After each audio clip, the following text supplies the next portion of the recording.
Ini menarik, benar. Jadi untuk sebuah paket tur itu bisa ngapain aja. Termasuk dari saya sendiri pernah buat paket namanya medical tourism. Nah ini juga bisa kita buat. Kondisinya adalah ya tadi orang udah sakit, udah sembuh, ditawarin itu ke Bangka Belitung. Nah itu tinggal kita kerjasama. Protokol.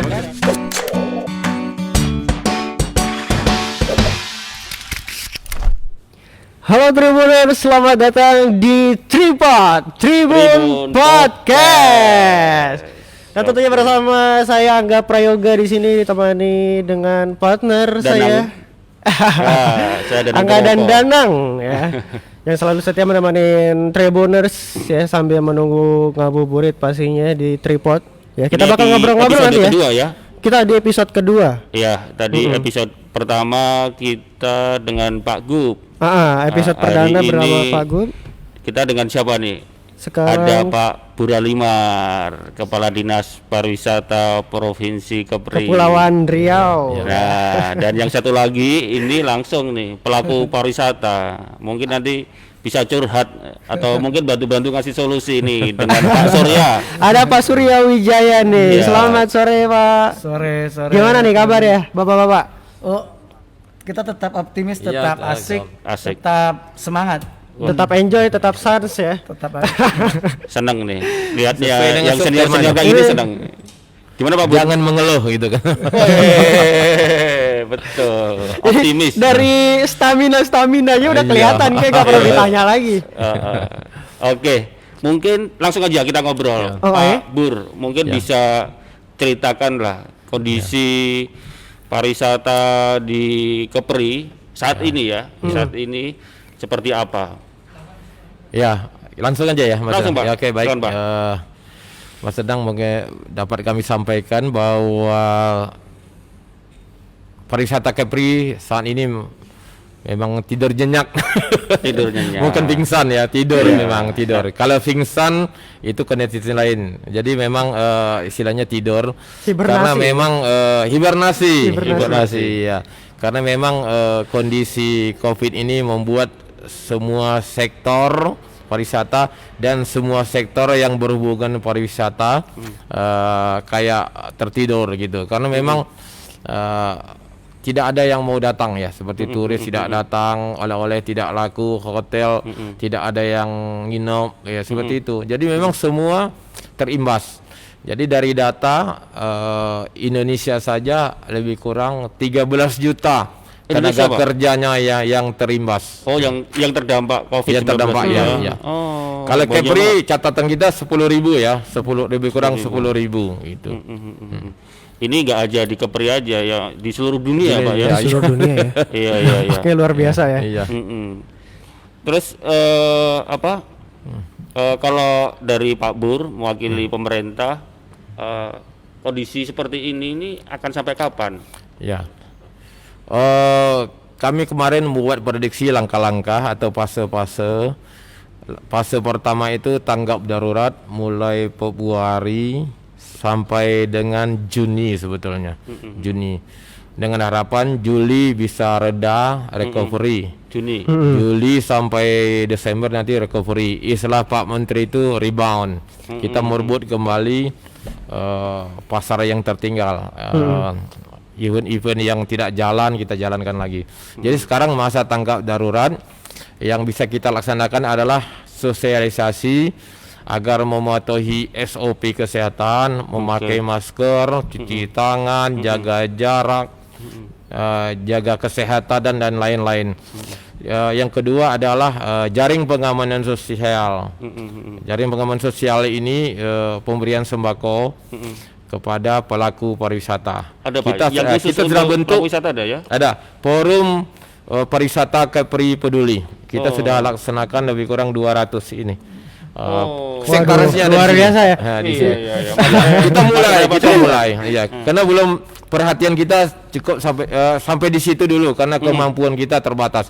Namun demikian, insya Allah nanti Kementerian Pariwisata akan memberikan bantuan kepada tenaga kerja pariwisata yang terdampak.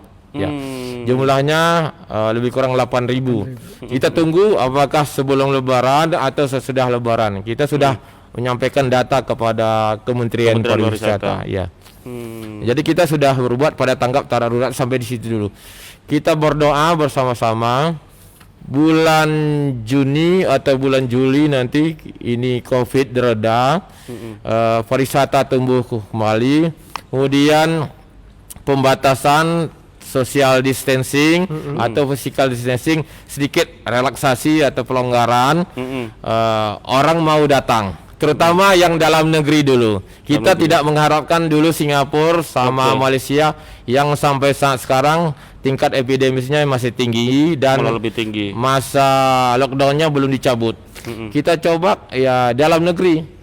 Kalau kita buktikan dalam negeri kita itu aman, orang luar akan tertarik. Itu menurut saya gitu. Dari dalam negeri dulu. Orang Jakarta datang ke Batam, orang Batam datang ke Natuna atau ke Bintan, ke Lagoy dan lain-lain seperti itu.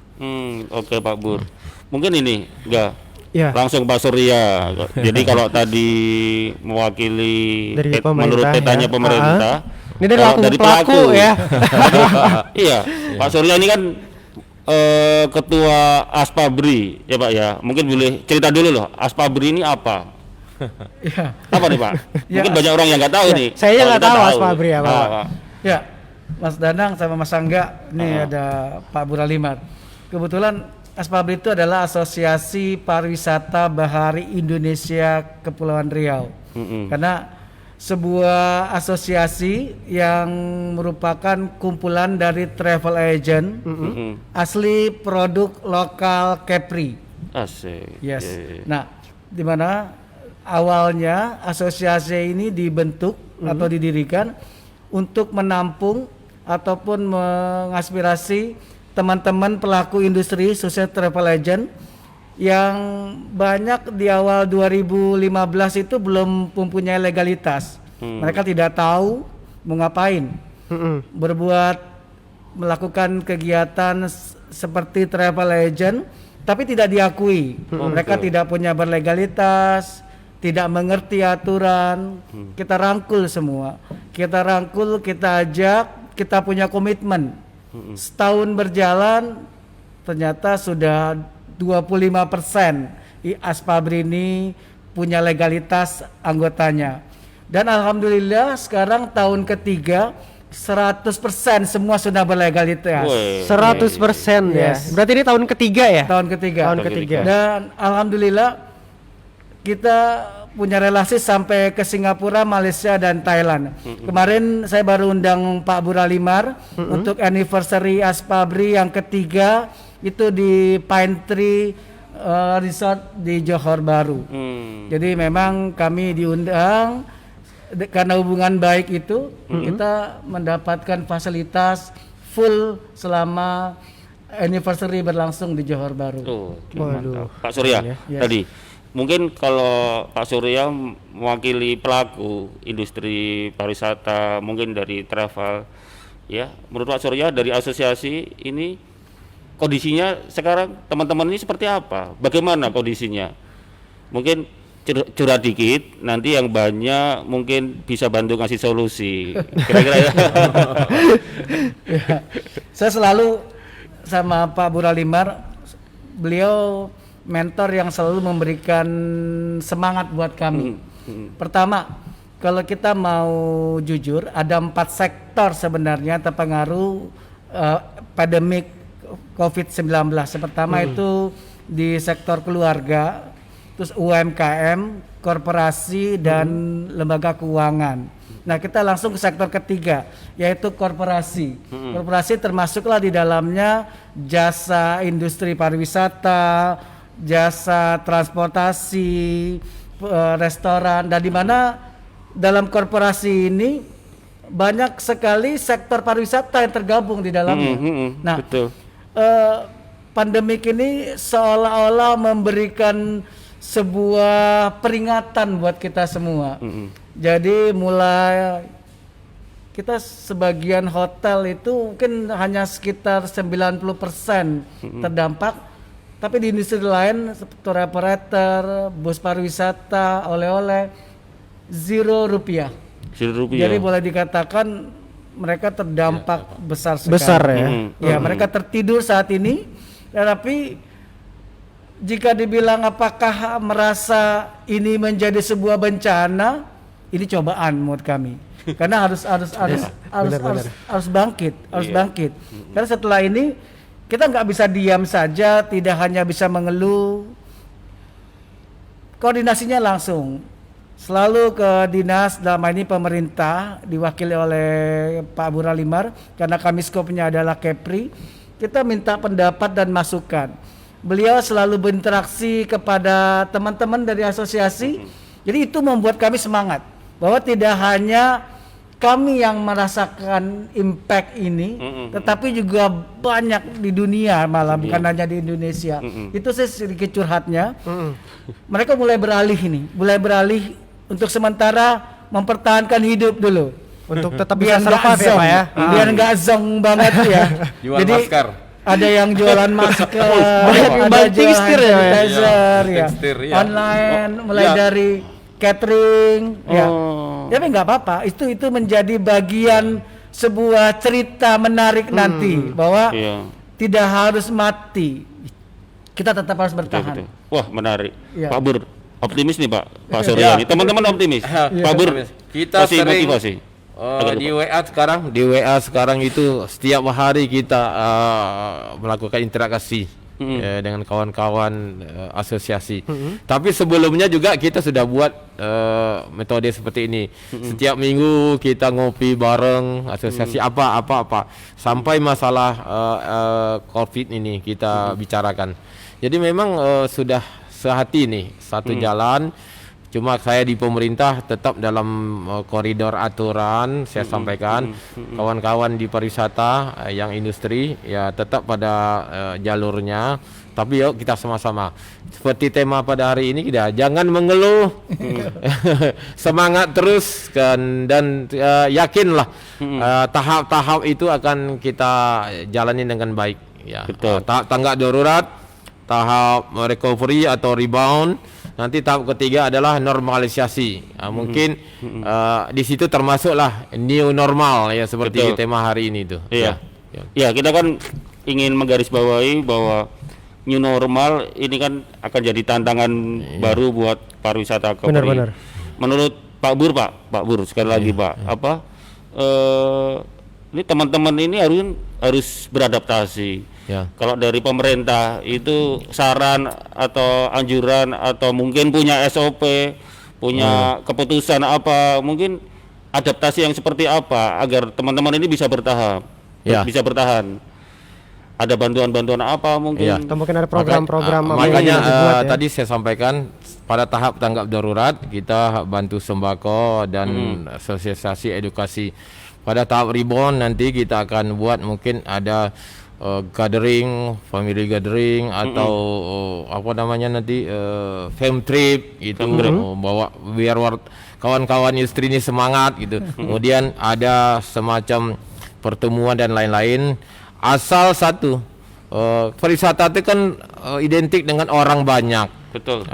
Jadi kalau social distancingnya dilanggar itu kita khawatir gitu, physical distancingnya. Jadi harus mematuhi physical distancing, social distancing, dan kita buat aturan jaga jarak dan sebagainya. Jadi kita, itu tahap recovery atau rebound. Ada event-event yang tertunda. Saya sudah minta kepada Kemenpar satu event nasional dibuat di sini pada November atau Desember nanti, biar nama Kepri naik lagi seperti itu. Naik Karena lagi. dia pintu masuk ketiga, memang jadi perhatian. Jadi Kemenpar itu perhatiannya adalah 5 destinasi super prioritas dan 3 pintu masuk seperti itu.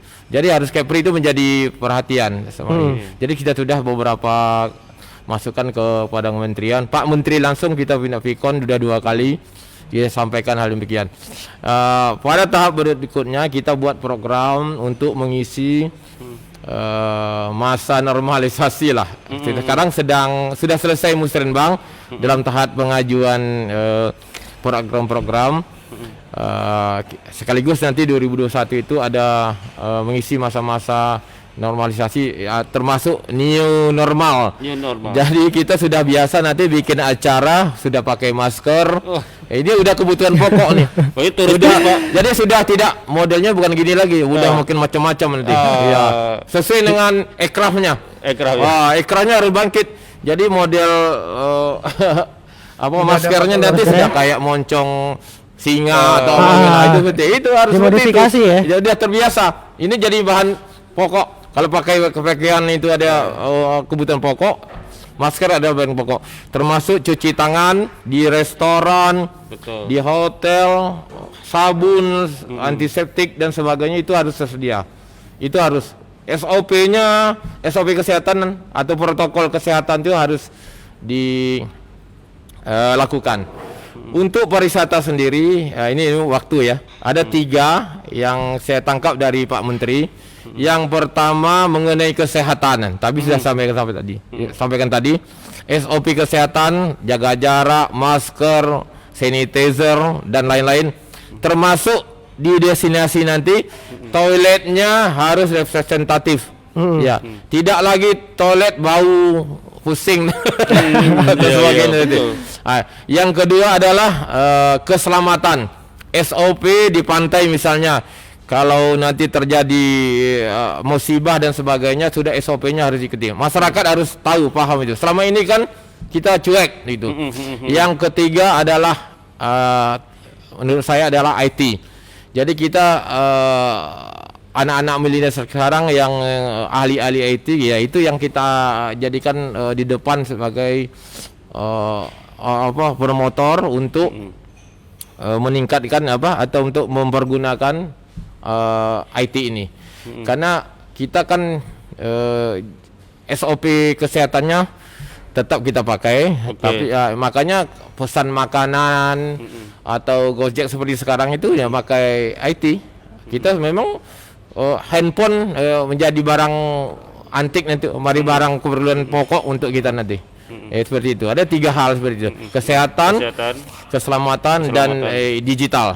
Itu seperti itu. Jadi memang hidup normal itu nanti seperti itu. Kita terbiasa hidup di kamar, pakai iPhone 1 hari 1 malam dalam kamar gitu. Ya, keluar pakai masker. Ya udah kebiasaan, udah. Itulah new normal itu. Jadi perubahan yang normal kepada new normal ya. Dulu kita nggak pakai masker, sekarang kita harus pakai masker. Tapi kita tetap normal. Kita harus seperti Pak Presiden katakan berdamai dengan wabah. Kita wabah tetap jalan, mungkin kita nggak tahu di mana-mana, tapi kita tetap jaga kesehatan kita supaya jangan kena gitu. Betul. Seperti itu. Jadi itu yang masuk ke Presiden. Jadi mungkin ada tanggapannya lain-lain, tapi menurut saya seperti itu. Wabah tetap jalan, tapi kalau wabah itu kita atasi dengan kegiatan yang produktif, dengan mematuhi protokol kesehatan, pasti wabah itu dengan sendirinya akan reda. Ya. Oke. Ini mau nanya juga nih ke Pak Surya nih selaku pelaku di sini nih.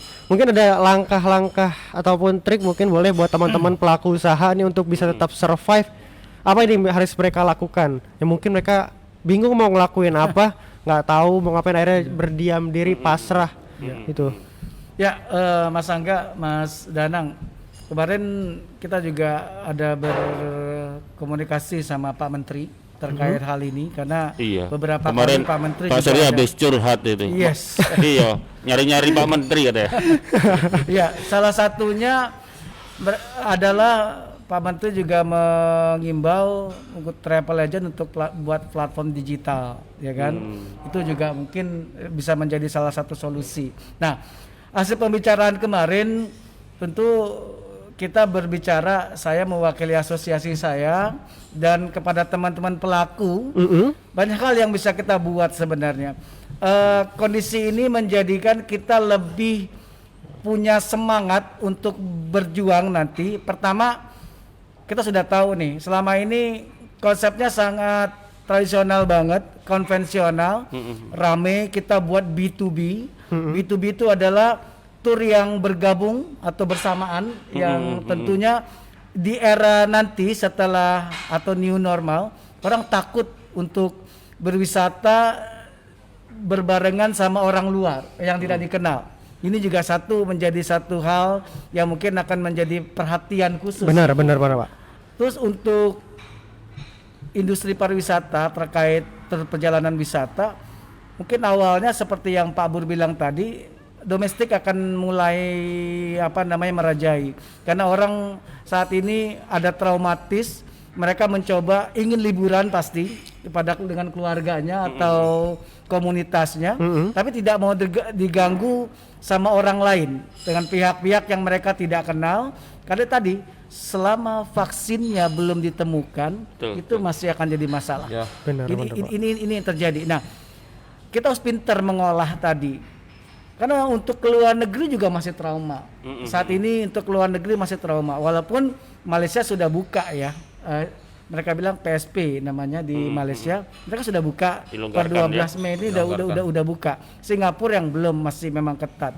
Nah, tetapi mereka juga belum bisa menerima kita. Termasuk kita juga belum bisa menerima mereka. Nah, jadi yang harus dilakukan pasti adalah kita concern dulu di domestik kita sendiri. Dan teman-teman di industri itu sudah pada pintar sebenarnya mengolah bagaimana concern kita tidak lagi berharap orang dari Padang misalnya atau dari Sumatera datang ke Batam pasti ke Singapura. Nah itu selama ini kan berlaku seperti itu. Mereka hanya datang singgah sebentar terus akan nyeberang ke Singapura atau ke Malaysia. Mungkin akan lamanya di Batam. Karena Batam kan banyak destinasi yang menarik. Dan ini saya juga ada bilang sama Pak Bur, setelah new normal ini nanti berlaku, kita akan coba mempromosikan destinasi-destinasi yang ada di Kepulauan Riau. Batam terutama kan banyak sekali. Itu yang mungkin menjadi fokus kita untuk promosi. Dan punya potensi-potensi besar juga di situ ya. Iya, benar. Dan ini teman-teman lagi membuat paket sekarang nih. Mereka merubah gaya baru, platformnya baru dengan konsep-konsep tentunya yang lebih inovatif lah. Nah, nanti kita juga dalam beberapa hari ini kita terus berkoordinasi, selalu bertanya, dan beliau juga Pak Bur mengagendakan ya Pak Bur ya, akan diskusi per asosiasi. Jadi di Batam di Kepri ini ada 16 asosiasi. Kita baru sekali kemarin. Kita baru sekali. Nah, ini kita akan lakukan selama Covid ya. Nanti. Selama Covid. Tapi sebelumnya sering. Gitu. Ngopi. Nah, ini menarik. Nah, ada kegundahan, ada keresahan memang Mas Danang sama ini bahwa apakah akan bisa normal, ada orang mau, duitnya sudah habis. Betul. Nah itu dibilang Pak Bur tadi, orang ataupun kita semua udah letih di lockdown, kita mau keluar, sekedar untuk refreshing atau berkumpul atau relax, berkunjung ke tempat-tempat yang memang itu bisa membuat hati kita lebih refresh. Itu sih kalau artinya.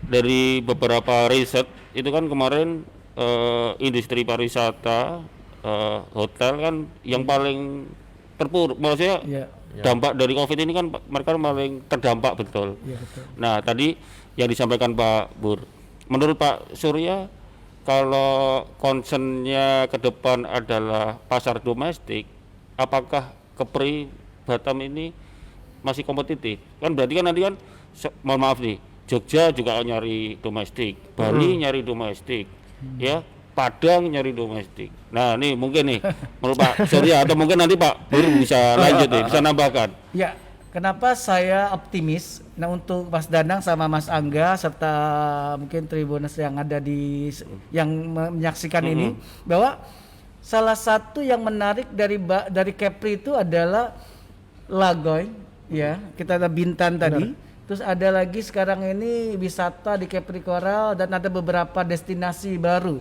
yang itu ternyata nggak kalah menarik. Kepri Coral itu bagus. Kita sudah pernah pergi kemarin. Nah, ya jadi sekarang itu adalah masanya teman-teman dari industri ataupun destinasi itu mulai berbenah. Kita sama-sama mempromosikan. Saya masih yakin Singapura kemarin atau Malaysia adalah one day tour saja. Mereka datang, concern utamanya adalah Batam ataupun Bintan. Singapura tuh hanya day trip, dia tidak menginap. Jadi potensi untuk pariwisata destinasi yang ada di Kepri itu masih sangat tinggi. Sampai hari ini Lagoy itu masih menjadi satu pilihan yang menarik untuk wisatawan domestik ya. Iya. Mungkin Pak Bur Pak bisa Bur, nambahin nanti. bisa nambahin Pak Bur. Ini menarik tadi mengenai wisatawan domestik. Karena saat ini masyarakat Indonesia kan tinggal di rumah. Betul. Pengeluarannya sedikit itu, pasti itu hanya makan aja. Biasa kemana-mana traktir orang, beli baju baru. Ini Lebaran mungkin tidak beli baju baru atau tidak beli kue.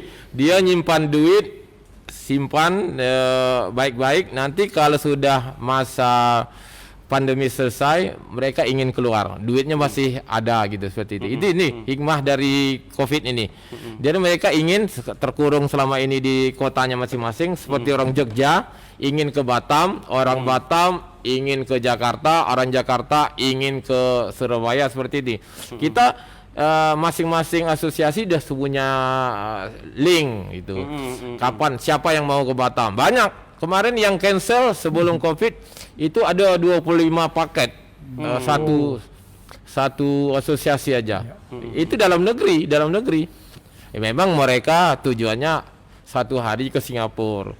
Tapi karena Singapura belum buka ya pasti saya yakin mereka ingin mencari barang-barang, mohon maaf di Batam masih tas KW yang 1, 2, 3 itu masih laku. Barang-barang yang murah ya. Yang kedua, parfumnya masih asli. Coba nggak percaya. Murah Kalau asli. Jakarta masih orang ragukan, tapi di Batam parfum mulai dari yang murah sampai yang mahal masih tersedia. Jadi ibu-ibu itu masih suka ke Batam lah seperti itu. Untuk Jadi shopping dalam ya? negeri shoppingnya itu. Jadi seperti itu.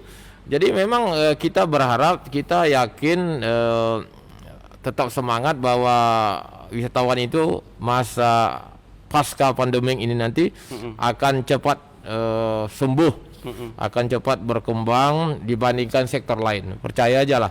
Minimal dari kecil-kecil dulu dalam domestik, oleh-oleh. Sekarang aja makanan dicari orang kan dalam pandemi ini. Nah, itu. Iya. Seperti ada beberapa kebutuhan nanti yang mereka merasakan belum selama ini tidak dirasakan. Ayo ke Batam makan mie tarempa. Seperti itu kan. Atau kedai kopi Morning Bakery jadi hebat sekarang itu. Ini promosi dikit, harusnya bayar. Tapi harus Promosi gratis deh. harus promosi, Pak. Ini harus contoh-contoh gitu. Tapi menurut saya ini momentum, enggak. Yang momentum ya. Jadi Itu makanya rebound. Iya. Istilah Pak Menteri itu rebound. Kalau basket itu rebound, pantulannya diambil lagi. Nasi langsung itu gol atau apa gimana masukkan dalam ini basketnya. Jadi istilah Pak Menteri rebound. Kita ambil kembali masa-masa sulit itu, pantulannya kita buat kegiatan baru seperti itu. Kita yakin, harus yakin. Betul. Orang pariwisata harus yakin sektor pariwisata yang akan cepat tumbuh gitu. betul, Pak. Menurut saya memang Kepri ini kan gimmicknya banyak. Ya. Menurut saya potensinya Benar. besar. Tinggal semuanya kompak bagaimana ya mengoptimalkan potensi ini, termasuk ya sama-sama mempromosikan. Benar. Ya kan? Saling support ya. Betul. Jadi optimis ya Pak Surya ya Pak? Oh, yakin. Wih, optimis. Mantap. Oke, Ada kita juga mau pertanyaan? bacain pertanyaan-pertanyaan nih Ada, dari ada, teman-teman yang udah gabung di kolom komentar. Ada Hening Sekar Utami nih. Pak mau tanya, Provinsi Bangka Belitung kan rencananya mau membuka kembali nih destinasi wisata. Tapi khusus isolasi pasien COVID-19, gimana nih pendapat Bapak? Apakah wacana ini memungkinkan nggak? Oh, pasarnya itu ini. Oh. Maksudnya itu untuk pasien COVID. Oh iya. Oh bisa. Mungkin itu menarik sekali. Mungkin pasien COVID yang sudah sembuh dikasih ke suatu paket yang murah gitu untuk datang ke sana. Itu menarik sekali. Ya Pak Muzir ya. Ada di Mungkin dalam. ditangkap sama teman-teman lah. Teman-teman asosiasi. Saya rasa itu menarik gitu. Ya. Ya namanya anak muda Pak, tanyanya emang gitu Pak. Nah, tapi Menarik ini. ini menarik, Iya. benar. Jadi untuk sebuah paket tur itu bisa ngapain aja. Termasuk dari saya sendiri pernah buat paket namanya medical tourism. Ya. Nah, ini juga bisa kita buat. Kondisinya adalah ya tadi orang udah sakit, udah sembuh, ditawarin itu ke Bangka Belitung. Nah itu tinggal kita kerjasama. Protokol kesehatannya ya. Karena anak ketat muda banget. gitu emang Iya, Pak. iya. Dia tertarik dengan hal-hal yang unik kayak gini. Ya kan rasa Contohnya keponya tinggi. dulu kalau orang TBC Ah. dibawa ke Bogor supaya sembuh karena udaranya segar gitu. Gitu Ya, Pak dulu seperti ya? itu ya, seperti itu. Mungkin ini maksudnya seperti itu. Atau yang positif yang sekarang sudah sembuh dikasih semacam penghargaan Yes. atau paket murah ya Pak Surya untuk datang ke sana. Mereka semangat. Jangan nanti trauma terus gitu. Kan itu. Bisa walaupun sembuh tapi masih banyak trauma ya. Mereka tetap 2 minggu di rumah kan seperti itu. Ya. Ya. Ada yang tanya lagi? Ada yang tanya lagi next Namanya dari sama Akira Maulana nih. Izin tanya Pak. Industri pariwisata kan saat ini kehilangan bukan hanya pendapatan tapi juga aset seperti SDM. Nih apakah setelah pandemi ini nantinya setelah berakhir pelaku pariwisata bisa langsung bangkit nih Pak? Nah sementara kan mereka harus membenahi aset-aset yang sempat hilang nih dampak pandemi ini. Iya, tadi udah jelasin. Surya, Mungkin Pak Surya bisa jawab. Tadi udah sempat dijawab juga ya. Pak Surya mungkin. Ya seperti yang saya bilang tadi, memang pasca pandemik ini berakhir itu semua kita berbenah memang, termasuk salah satunya lah SDM. Saat ini kan banyak teman-teman SDM kita yang kita rumahkan. Mereka ada yang pulang kampung karena mereka juga kadang menyadari ya teman-teman dari tour leader kan banyak ini. Jadi bagian dari sebuah industri pariwisata khususnya di tour operator, salah satunya kan ada tour manager, tour leader, terus ada teman-teman berhubungan langsung dengan teman HPI Puna Prawisata. Tapi kita komit semua sebelum masa ini terjadi, kita udah sepakat mereka istirahat dulu. Karena biar bagaimanapun industri pariwisata itu kalau orang sudah terjun ke sana tidak akan mau pergi ke tempat lain. Gitu ya, Pak. Karena memang itu udah ruhnya. Bagaimana bayangkan jalan-jalan dibayar. Kan itu prinsipnya. Iya, Jalan-jalan iya. gratis itu Jalan-jalan dibayar. Nah tapi betul yang ada pertanyaan tadi, tentu kita akan segera membuat sebuah kebijakan-kebijakan, termasuk juga mengumpulkan teman-teman tadi. Tapi insya Allah SDM-nya sudah kita koordinasi sampai hari ini masih koordinasi. Mungkin saya tambahkan SDM-nya tidak hilang. SDM-nya sekarang istirahat. Setahu saya sampai saat ini belum ada PHK. Setahu saya ya, terutama hotel. Mereka namanya dirumahkan atau unpaid leave. Dirumahkan tanpa dibayar gaji. Jadi kalau nanti sudah normal lagi, mereka masuk lagi sebagai pegawai biasa. Ya. Cuma gaji bulan berikutnya gitu. Jadi mumpung mereka tidak di rumah tidak terima gaji, makanya dikasih sembako, dikasih bantuan seperti itu. Supaya jangan semangat terus. Ada yang nggak terima gaji, nggak punya beras lagi ya, itu kasihan. Ada yang nangis. Kita kasih, coba Pak Surya, kita punya sekretariat di Gera Kepri, itu kita kasih menangis ya. Walaupun beras 5 kilo, itu haru gitu. Salah satunya itu terapis Oh, banyak yang kita 300 bantu. ya. Ya ada 324. Yang spa itu. 300 orang. Tempat pijat itu. Iya, tempat pijat itu Ya, paling tapi banyak. bener Tempat ya. pijat Mereka itu dapatnya paling berapa cuma kan? Dapat fee 20.000 setiap pijat itu. Nggak dapat apa-apa kan? Sekarang nggak dapat Gajinya apa-apa. cuma itu. Mau Nah, pulang tapi juga nggak cukup. Itulah. Mau pulang kemana gitu. Iya. Oke deh. Ini gitu. Ya, bentar buka lagi udah puasa. mau berbuka puasa soalnya ya. Nanti kita buka bareng ya Pak ya. siap. Ini thank you banget Kita nih. apa sambil ngobrol buka puasa pun enggak apa-apa. Besok lanjut lagi Pak. Besok kita Kapan-kapan kita lanjut Iya, lagi. oke. Seru Oke, kayaknya ini kalau seru nih ngobrol nih. ngomong Banyak pariwisata yang nggak ada bisa digali habis ya. Oke, siap. Cari siap. waktu kita panggil industri yang lain. Nggak Iya, perlu saya. setuju. Nanti ada ketua ASPI, Asita, PHRI, IPENDO, ICA, Chef. Nanti banyak yang kita. 16 nanti kita hadirkan. 16 asosiasi. Termasuk musisi, seniman nanti ketuanya bisa kita. Itu penting, Pak. Ya. Penting. Ya. Siap. Sambil main gitar menjelang berbuka nanti boleh dong bisa main gitar ya. Boleh Pak ya. Pak Buri Kita yang panggil. nyanyi. Ya kita datang. Kasih tahu aja nanti kita panggil ketua senimannya Pak Rudi. Dia bawa gitar sebelum itu nyanyi dulu satu lagu ya. menghibur kan gitu. Oke. Oke, siap. Better nih, gak apa-apa nih. Oke, terima kasih banyak Pak Bur udah sempetin waktu datang sini, Pak Surya juga. Next kita bakal ngobrol-ngobrol lagi ya. Ya, Banyak banget juga nanti bakal kita tanya-tanya lagi. seru So, thank nih. you. Enak-enak ini. Thank you juga buat teman-teman yang udah nonton video ini hingga akhir. Thank you banget yang udah stay. So nanti kita kembali lagi di next episode dan kita pamit undur diri. Siap. Dan sampai jumpa di episode selanjutnya.